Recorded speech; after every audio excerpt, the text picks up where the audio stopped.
വിദ്യാർത്ഥികളിലെ ശാരീരിക മാനസികാരോഗ്യം ലക്ഷ്യമിട്ട് തിരുവനന്തപുരം ആയുർവേദ കോളേജിൽ കളരി പരിശീലനത്തിന് തുടക്കമായി.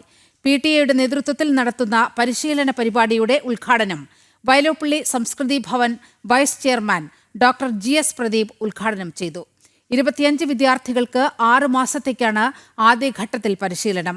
മാധവമഠം CVN കളരിയിലെ ഡോക്ടർ ഗൗതമിന്റെ നേതൃത്വത്തിലാണ് പരിശീലനം നൽകുന്നത്. Principal doctor Sunitha VK, PTA secretary doctor Anand S, president Geetha S തുടങ്ങിയവർ സംസാരിച്ചു. ക്ലാസ്സുകൾ നമ്മൾ ആഴ്ചയിൽ 2 ദിവസമാണ് ഇപ്പോൾ പ്ലാൻ ചെയ്തിരിക്കുന്നത്.